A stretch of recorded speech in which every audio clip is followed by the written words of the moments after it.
I call to order this Board of Zoning and Building. I'm so sorry. I call to order this meeting. Will the clerk please call roll? Oh, yes, sorry. You're fine. Grotman, Here. Kimball, Here. Thibodeau, Here. Masterson, Here. members of the administration, council liaison Winkle. Here. Chief building official Furston. Here. Assistant law director Morgan. Here. Planning and development director Lieber. Here. Okay, we'll all rise for the Pledge of Allegiance. I pledge allegiance to the flag of the United States of America and to the republic for which it stands, one nation, under God, indivisible, with liberty and justice for all. Amen. Okay, I'm looking for an approval of the meeting minutes, or does anybody have any comments in regards to the meeting minutes of February 22nd? Hearing none, I make a motion to accept the minutes as submitted. Second. Okay. Will the clerk please take roll? Kane. Oh, excused, I'm sorry. Grotman, Here. Kimball, Yes. Thibodeau, Yes. Masterson. Yes. Motion carries. Okay, is there any correspondence? No correspondence. Okay, any old business? No. We'll proceed on to new business then. Or do we have any reports? Madam Chairman, from the Planning Commission, Yes, do we have any planning commission? during the March meeting, nothing was discussed except the new plan for the city. The April meeting of April 9th, 3 requests. The briquette system, 38778 Tyler Parkway, proposal for a new manufacturing facility. It's a heavy industrial district, and the plant will construct machinery to convert waste material into something useful. There'll be no waste disposal at the plant. Okay. And the application passed unanimously. The second piece of business was 8949 Root Road, the city of North Ridgeville, constructing of park and pavement site improvements in that zone R1. And that application also passed unanimously. Finally, the Shady Road Complex, city of North Ridgeville, construction of a new playground near the baseball diamonds, and that application also passed unanimously. End of report. Thank you very much. Neil, is there any report in regards to Master Plan Committee? Madam Chair, just for a brief minute, so City Council adopted our 2024 master plan at their meeting of April 15th, so just last week. So that becomes effective in May, but we're finalizing the plan and we'll be sending out a link. We'll be hosting it on our website, and we'll make sure that all board and commission members get a copy of the approved plan. Thank you. Thank you. Appreciate it. All right, we will go into our applications then. First applicant, PPZ 2024-0253, John and Jane Bowden, 36222 Janie Lane, PPN 07-00-029-000-455. Applicant, Nicholas Dubecki, Integrated Outdoor Living, LLC, 47581 US Highway 20, Oberlin, Ohio, 44074. Proposal consists of a private swimming pool and front yard. Property is zoned R1 Residence District. Requests a variance for an accessory structure, swimming pool, in the front yard. Code does not permit, section 1294.01G10.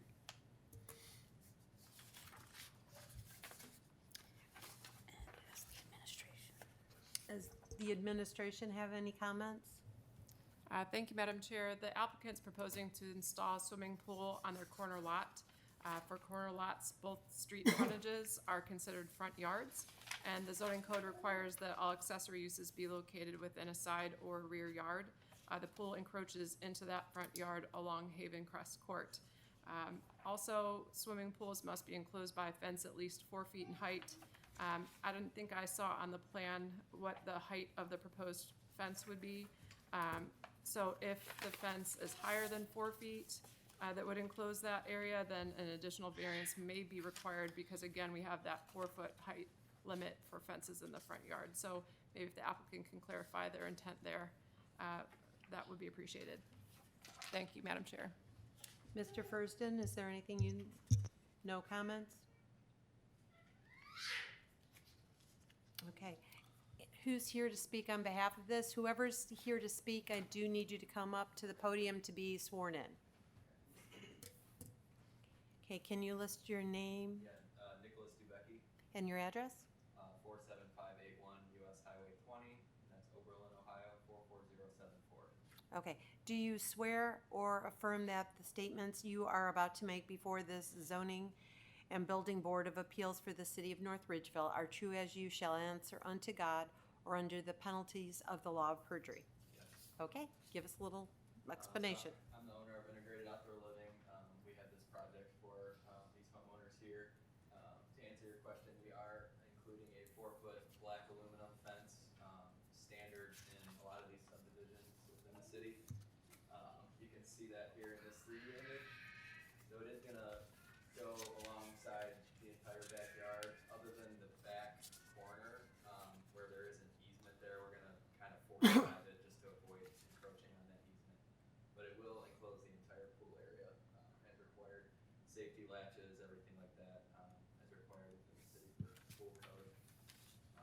And basically all we're asking for is just to allow this pool to stay where it is, shifted into what you guys consider the front yard.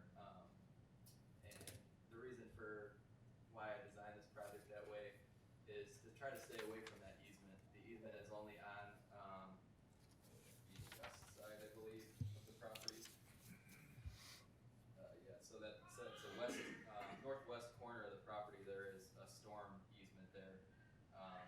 So that's why I put the pool farther towards the road, to avoid any issues with that easement and allow watershed to shed properly to all sides of the property and not affect any other of the neighbors. Okay. So when you're up in front of our board, one of the things a corner lot has is 2 front yards. So the one thing that we always look and address is, are you going to be obstructing view? You know, we do ask the Duncan, you know, we ask different reasons why you need to put it there. It does seem like the only location for a pool. It also doesn't seem as if it's going to be impeding any views or any line of sight. It's a pretty large lot. I think it might be the largest lot in that development, honestly. We were discussing Yeah. that. And you can see on my 3D rendering that was up there previously, we are gonna add some evergreens, so it will have a little bit of a break of some foliage between the two. But it's sporadic, so it's not all the way across, so you will still have some view,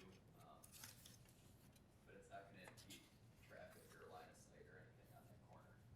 Well, one of the nice things about having a corner lot is that, but one of the bad things is that the city addresses it as Right. 2 front yards. Does any of the board members have any questions? I have a question, Madam Chair. Go ahead. How far into the setback does your proposed project sit? Because I don't seem to see that on your plot plan. There's some parts that aren't quite or legible, and I don't see it anywhere in the packet. From my understanding, the setback would be from the rear facing wall of the house, which would I consider as the back of the garage as the farthest corner out, which is where I have the equipment pad sitting. So it's encroaching approximately 30 feet into that side yard, front yard area. But we still do have a 26'9" setback from the pool to the property line on that side as well. So you have how much to the property line? Between the pool, water's edge, and the property line, we have 26 foot and 9 inches.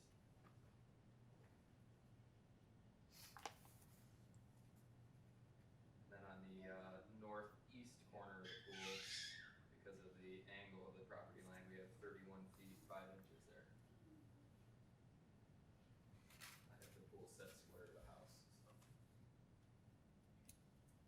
So is that 31'5" on the northeast corner the shortest distance or the longest distance? So that would be the longest distance on that septic. The shortest distance is at 26 feet 9 inches. Okay.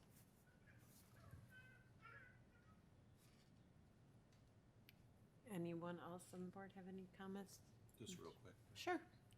You said from the pool or from the, So that's from the pool. Pool. We have 4 feet of concrete on that side. okay, So just wanted to clarify for myself. normally when I do these plans, it usually goes by the pool water edge, because that's considered a structure, and then anything after that. is additional. Mr. Winkle, did you have any comments, concerns? Madam Chair, I don't have any at this time. Mr. Furston, did you have any comments, questions? The fence is 50% open, correct? Yes, that's correct. Ms. Lieber, any questions? Madam Chair, just as, you know, I included in my report that, you know, I don't see this pool necessarily causing a visual obstruction. However, you know, accessory structures are intended for rear yards. The code is pretty clear about corner lots having 2 frontages. It doesn't make exceptions for like pools at grade. We do have a lot of corner lots in the city, so I don't necessarily consider that like an unusual feature of this property. So just want to make those points. Thank you. Ms. Morgan? Okay, so in addressing the summary of reports that Ms. Lieber submitted, one of the things is, can the property have beneficial use without the variance? Of course it can. But one of the reasons that the board is here is for when something like this does happen, it gives us the opportunity to look at each individual application as it's submitted. I can understand it looks like it's going to be an asset to the community and improve the area. Is the variance substantial?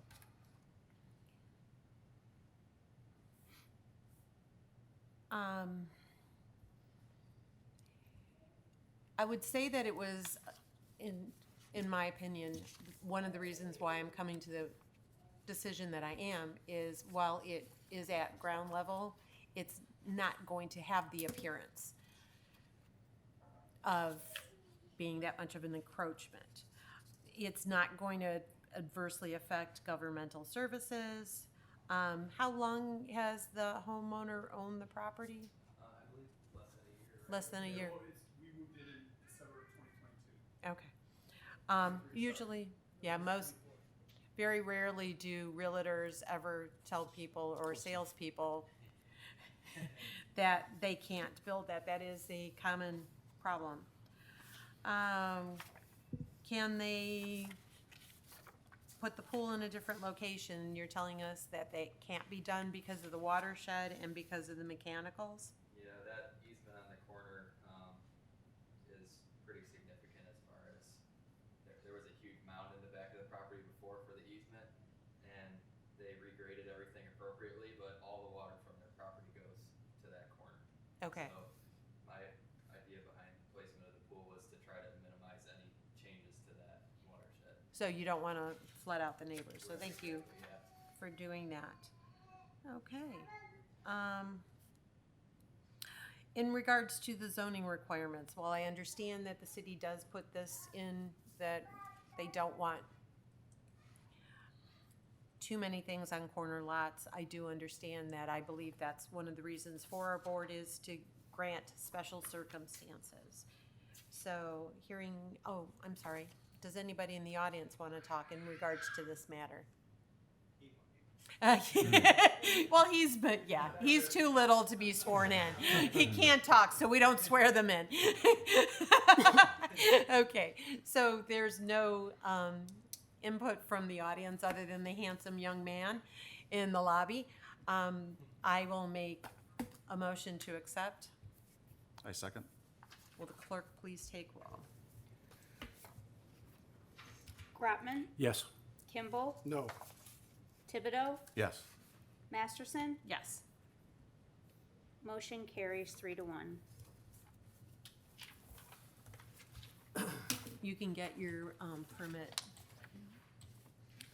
tomorrow. Okay, thank you both. Have a great day.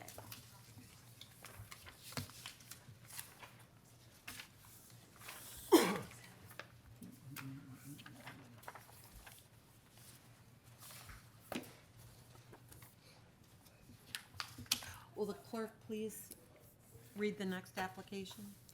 PPZ 2024-0256, Matthew Milivek, 33900 Bainbridge Road, PPN 07-009-119-013. Proposal consists of constructing an outbuilding. Property is zoned R1 Residence District. Requests a 2.95 variance request for lot coverage of a residential lot. Applicant shows 12.95%, code permits 10% on lots greater than 1/2 acre. Section 1294.03E4. Will the administration please read your comments? Thank you, Madam Chair. The applicant's proposing to construct a 1,200 square foot outbuilding, which is 24 feet by 60 feet in the rear yard of the residential property on Bainbridge Road. The lot is a total of 0.566 acres, so over that 1/2 acre limit. Over that 1/2 acre lot size, there's no limit on the number of outbuildings, but total lot coverage cannot exceed 10% of the lot area. So that lot area includes all primary and accessory structures. One question I wanted to confirm with the applicant, it appears as though there might be a small structure in the backyard, kind of along the west property line. I wasn't sure if it was just the tree that made it look that way. But I wanted to ask if that was a shed or a storage building that is there, and if it is that gonna remain with this project? If so, then we'd have to revise our calculations. But at this point, the calculations in the write-up are based upon that structure not being part of the count. Thank you, Madam Chair. Is it, Mr. Furston, did you have any other comments? Okay, you both can come up, or all three of you can come up. Okay. Well, it's not fair if you have a cute baby here. Yeah, really, Sean's right. We want everybody to get sworn in. Can you please tell us your name and address for the record, please? Sure. My first name is Carly, last name is Schaff. Address is 33900 Bainbridge Road, Bainbridge. Matthew Milivek, 33900 Bainbridge Road. Okay, Ridgeville. all right. Winston Milivek, 33900 Bainbridge Road. Hi. Okay, sorry. Do you both swear or affirm that the statements that you are about to make before the Zoning and Building Board of Appeals for the City of North Ridgeville are true as you shall answer unto God under the penalties of the law of perjury? Yes, ma'am. Okay, all right, so go ahead and tell us a little bit about your application, please. So we're putting the outbuilding in the backyard, kind of referencing the screen up there. It will be where that, kind of like shady area that we were looking to is. So it is far enough off our like left property side and off the back. So it's not going to be like leaning up against any of the fences. It's not going to interfere with any sort of drainage as far as our property goes into the surrounding neighbors. It's 61 feet off the back of our house, so it's not up against, like the end of our current house. 24 inches wide, 24 feet wide, 50 feet back. We'd be using it for cold storage. We have him. And we have another one coming in December, so we are accumulating a lot of baby stuff right now, and we really have nowhere else to put it. We don't have a basement. Our house is built on a slab, so there's no way to go down. Our house is only 1 story. It's a ranch, so we don't have the capacity to go up financially. Our attic space is narrow. It's just above the garage. The garage itself is kind of closing in. It's not big enough to park the truck that we have. So that was another reason too, is like, our garage is attached, but we've never been able to use it. I have a truck, I have a work van, it's like, it's a pain in the butt moving things around, so like, the garage, it's a 1969 house, the garages aren't, very deep or nothing, so it's like, you can't fit anything in them. We got stuff in there, so it'll be used for like an additional, garage space to get, you know, so we don't look like an eyesore to the neighbors, parking in the front yard pretty much. Also, like our backyard, it has an 8-foot privacy fence around it. It will be off the property line, roughly about 18 feet on the west side, about 25 feet off the back. But yeah, it's gonna be just a storage. I mean, for his stuff, my stuff. We like the Ridgeville. We want to keep growing in Ridgeville. You know, like we said, we plan on we're having another one right now. So kind of like we were looking at houses, and it was like, you know, I bought this house I think 7 years ago roughly, and I remodeled, and like I'm all on board. Ridgeville going in the right direction, and it's like we were looking at houses, and it was just so expensive to like buy anything right now. And then with everything being like expensive, and then needing a ton of work on top of it, I was like, we should just make do with what we have here. And it was more cost efficient just to try to utilize the footprint of the house that we have already versus buying another house right now. And and then just having an extra space, with a barn. I put that barn up, that little shed that I had, I don't know, that was years ago. My buddy got a good deal on it. I couldn't pass it up. It served a purpose for a while, but like you get lawn equipment, I got lawnmowers, I got snow blowers, and it's like, and then it's just like, so my brother-in-law is actually buying that off me. He's taking that, and that's kind of the new barn's going to be a replace of that. So it'll be nice to be able to park inside of it and everything, and utilize it as a storage space. All right. Thank you very much for your presentation. Sorry if I was a little nervous. You guys all did great. Okay.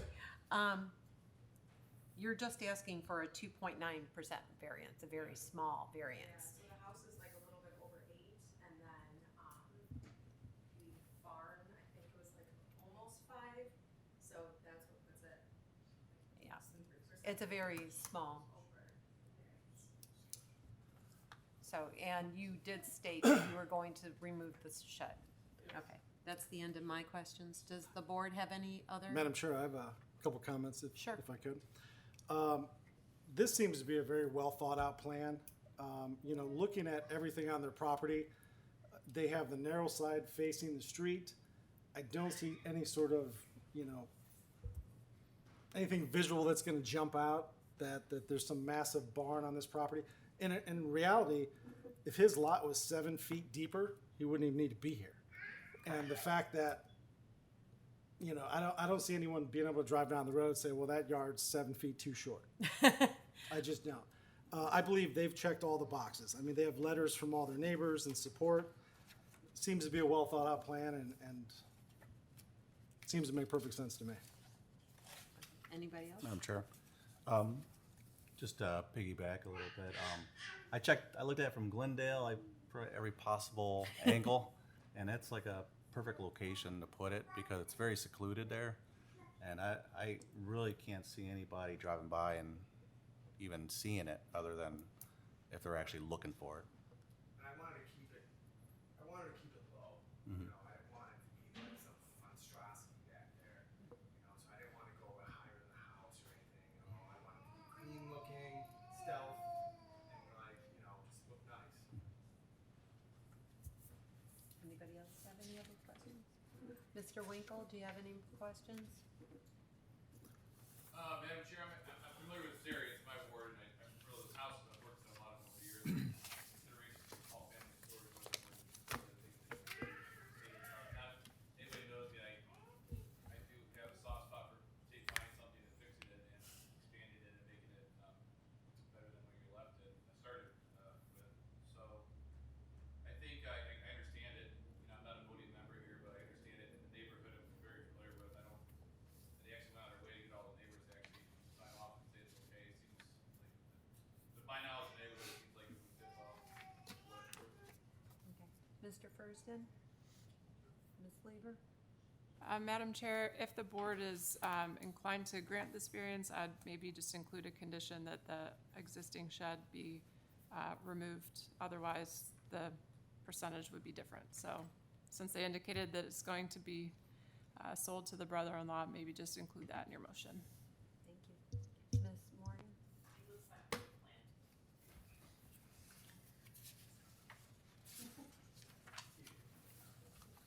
So I am stating one of the reasons I think that I have absolutely no problem with is it is such a small variance.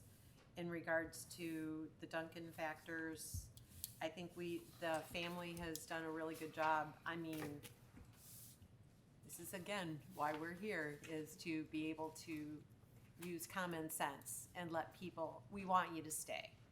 And in driving, I didn't do as extensive as drive-by as Mr. Thibodeau did, but I did go by the front and drove down the side. You have a very beautiful home and it looks very well maintained. It came a long way. Okay, I make a motion to approve the application with the condition that the shed be removed. Looking for a second. I'll Make a second it. Will the clerk please take roll? Grotman, Yes. Kimball, Yes. Thibodeau, Yes.